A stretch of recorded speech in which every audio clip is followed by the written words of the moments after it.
Bonjour, bonjour et bienvenue pour cette 143e émission, une émission qui arrive avec une semaine de retard, il n'y en a pas eu la semaine dernière et je voulais m'en excuser. J'avais beaucoup de boulot par ailleurs parce qu'il faut bien faire vivre tout ça et donc du coup Comics Place et cette émission n'étant pas mon travail, enfin tout ça c'est du plus. Et voilà, j'ai pas eu le temps. Voilà, tout simplement. Alors, il y a beaucoup de choses du coup. Ça tombe bien parce que j'avais pas beaucoup de choses à vous montrer la semaine dernière, j'en aurai plus. On va commencer avec, comme on n'est jamais aussi bien servi que par soi-même, un bouquin dont je voulais vous parler. Ça sort cette semaine chez Vent d'Ouest. Vent d'Ouest est un éditeur du groupe Glénat, comme vous le savez. C'est un des labels de Glénat. En fait, j'ai proposé il y a presque un an maintenant la série Moving Pictures de Stuart Immonen à Stuart et Catherine Immonen, hein, mari et femme. À Glénat, ils ont adoré, et moi aussi d'ailleurs, et donc du coup, ils l'ont sorti, et comme c'était une histoire complète, dans un style noir et blanc, très graphique, très Télérama, très France Inter, et ben ils ont dit, on pense que ça a plus sa place chez Vent d'Ouest que dans le label Glénat Comics. Et moi j'ai dit, très bien, et je suis très fier d'avoir un titre chez Vent d'Ouest, qui est un éditeur que je suis par ailleurs, parce que j'ai des bandes dessinées de chez eux. Alors l'histoire raconte une histoire assez compliquée. Ça se passe à deux époques, pendant la Seconde Guerre mondiale bien entendu, et le thème se rapproche un peu du film qu'on avait vu il n'y a pas longtemps, enfin qui est sorti il y a une quinzaine de jours, voire 3 semaines, avec George Clooney, avec George Clooney, Monument Men, sur les trésors de guerre saisis par les nazis. Donc voilà, la thématique s'arrête là, c'est pas du tout la même histoire, et finalement, je trouve que le petit texte, c'est moi qui l'ai écrit en plus, donc je suis assez content, qui dit: au cœur des ténèbres sombres de la Seconde Guerre mondiale, entre passion et amour de l'art, Hilar Gardner, curatrice, et Rodolphe Unftmann, officier du Reich, vont devoir faire des choix. Voilà, une fois qu'on a dit ça, on a tout dit, parce qu'après c'est compliqué à résumer et pour rentrer dans l'histoire. Moi j'ai beaucoup apprécié d'abord, bon, le format est super, c'est un format souple, je sais que vous êtes nombreux à l'aimer. C'est la collection chez Glénat, chez Vent d'Ouest, qui s'appelle... Comment s'appelle cette collection ? J'ai oublié. Très joli, dessin en noir et blanc, graphiquement parfait. Stuart Immonen est un caméléon, vous le savez, il est capable de tout dessiner. Il a fait Next Wave, il a fait Ultimate Spider-Man, il a fait Fear Itself, il a fait beaucoup de choses. Et voilà, et c'est très très beau ce qu'il a fait, c'est un très grand artiste. Et je suis ravi et très fier d'éditer ça, voilà, ça sort mercredi chez Glénat, Vent d'Ouest. Ne passez pas à côté. Alors, puisqu'on parle de Stuart Immonen, je vous en ai parlé dans une pocket émission, mais j'ai pas eu le temps de vous en parler. Quand je vous dis que c'est un caméléon, c'est qu'il est capable de faire ça et de faire ça. Et quand vous avez les deux en rayon à côté, eh ben c'est assez bluffant, parce que ce type est incroyablement doué, et voilà, je tenais à le dire. Alors, ça c'est All New X-Men, comme vous le savez, le pitch est très simple. Après Avengers vs X-Men, le crossover, Bendis a repris les X-Men et il s'est dit: tiens, on va faire un coup de jackpot, un coup de Trafalgar.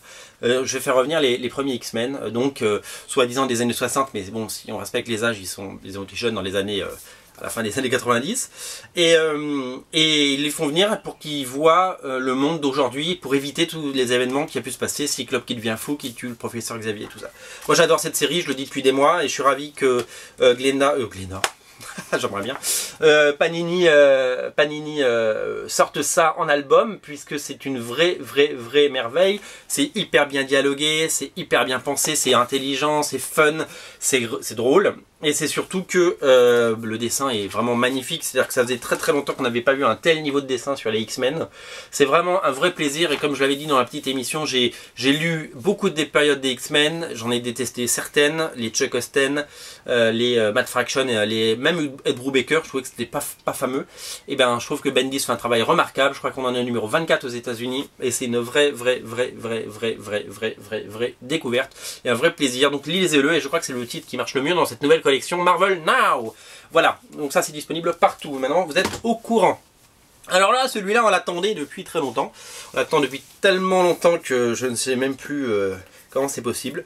C'est le second tome, et je vous le montre, il est là, il est dispo, vous l'avez certainement vu ou déjà acheté en librairie. C'est le nouveau Fear Agent, nouvelle intégrale, parce que tout était sorti chez Akileos en TPB, en fait, en single.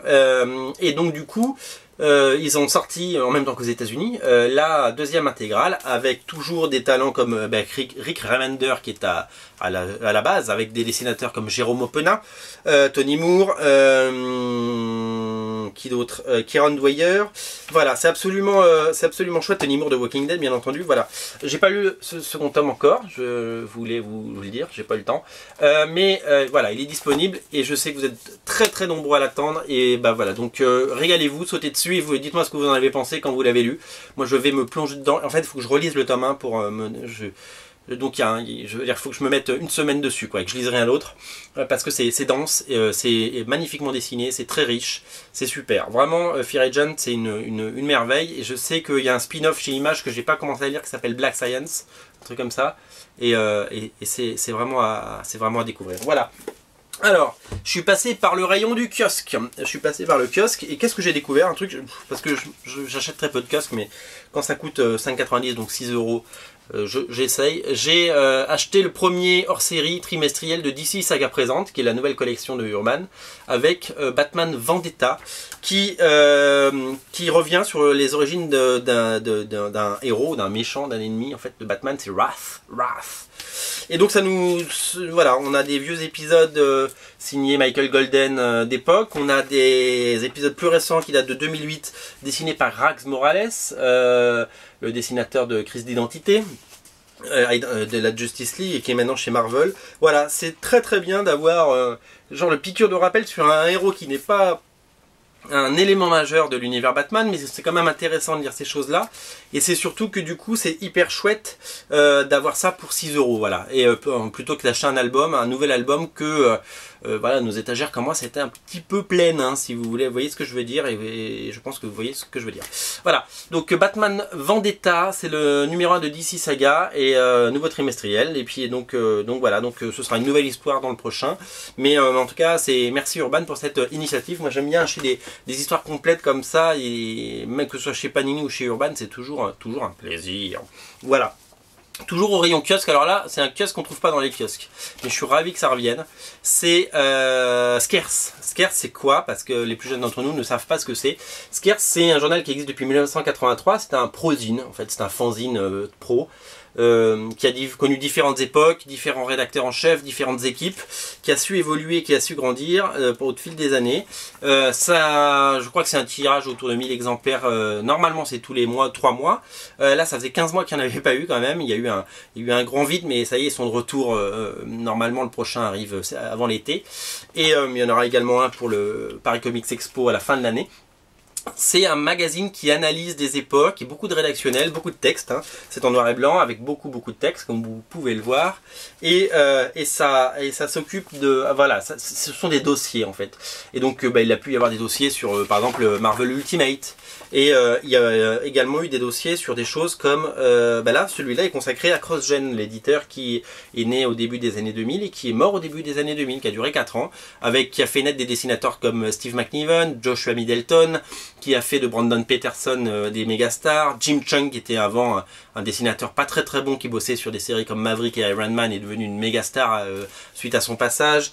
Voilà, c'est vraiment très complet. Et c'est quand on lit ça, d'abord, alors moi je suis pas très nostalgique de CrossGen parce que je lisais pas beaucoup CrossGen, mais j'aimais bien, j'étais quand même curieux, j'en ai acheté un peu. J'ai acheté le Sojourn de Greg Land, par exemple. Greg Land, un autre dessinateur qui a percé grâce à CrossGen. Et c'est vrai que je n'étais pas du tout... j'étais pas très fan, mais j'aimais bien, j'étais curieux. Et du coup on lit ça, on a envie de redécouvrir. Donc j'ai quelques TPB là, quelque part par là. J'ai du Meridian, j'ai du Sojourn. Et je vais les relire, je vais me les refeuilleter, je vais me les refaire. Voilà, parce que c'est très chouette. Scarce, il faut s'abonner. C'est 27 numéros pour un... Non, c'est 27 € pour 4 numéros, donc un abonnement annuel. Ça vaut vraiment le coup de s'abonner et je vous invite vraiment à le faire. Moi d'ailleurs, mon abonnement a pris fin avec ce numéro. Je vais envoyer un chèque de ce pas de 27 € pour continuer à le recevoir. C'est clairement le magazine de référence sur les comics, complémentaire à Comic Box, mais pas du tout concurrent. Voilà, et puis faut s'abonner pour que ça continue et qu'on en est au numéro 79 et ce serait bien qu'il y en ait encore plein. Toujours à la case magazine, on va aller très vite. Je voulais vous parler du numéro 33 de Cinématiseur avec Noé en couverture. J'adore ce journal parce que c'est très geek friendly. J'aime un peu moins la nouvelle mise en page, mais qui commence de plus en plus à redevenir comme l'ancienne. Maintenant c'est un dos carré, c'est un gros numéro, ça coûte 5 €. Si vous avez un train à prendre, c'est une lecture à dévorer. Voilà, c'est dit. Alors, encore deux choses à vous montrer. La première, j'en vous en ai parlé dans une pocket émission, mais comme tout le monde ne regarde pas les pocket émissions, je voulais vous le montrer. J'ai reçu les numéros 3 et 4 de la série que j'adore chez Big Dog Inc. en VO, qui s'appelle Charazade. Je vous avais parlé des premiers numéros. Voilà le numéro 3 et 4. Donc je suis ravi, 3 et 4. Les couvertures sont signées J. Scott Campbell. Il y a également les couvertures pour les mêmes numéros de Mike Krome. Mike Krome étant le dessinateur qui fait les intérieurs, qui est très bon, il est même très bon, disons-le. Voilà, et donc du coup, c'est disponible. Original Comics en a commandé quelques-uns, parce que c'est pas des grosses ventes, hein, je le sais, et puis c'est des choses qui sont vendues un peu chères, parce que forcément c'est des variantes cover de Campbell. Mais c'est pour les collectionneurs comme moi, c'est quelque chose de précieux. J'espère que les quelques fans qui lisent ça en France, grâce à Original Comics, sont ravis. Voilà, c'est disponible. Je mets les liens sur Comics Place, vous ne pouvez pas les rater. On termine avec quoi? On termine avec... on parlait de Rick Remender tout à l'heure qui a percé avec Fear Agents. Avec Rick Remender, il a aussi travaillé sur une petite série qui a fait date. C'est ça, c'est un peu lourd. C'est Uncanny X-Force. Alors vous savez, X-Force, il y a eu l'époque Rob Liefeld, puis Greg Capullo, puis Adam Paulina, etc. avec Jeff Loeb, puis Warren Ellis avec Will Portaccio, et puis après la série est un peu tombée dans les limbes. Elle est revenue plusieurs fois, Rob Liefeld a essayé de la relancer, puis il y a eu une période assez dark faite avec des dessinateurs comme Clayton Crane, ça s'appelait X-Force tout simplement, et quand ils l'ont relancé il y a quelques années, ça s'est appelé Uncanny X-Force. Ils ont demandé à Rick Remender de venir bosser dessus. Ils ont créé une équipe inédite avec Wolverine, Psylocke, Fantomex, Deadpool et Archangel.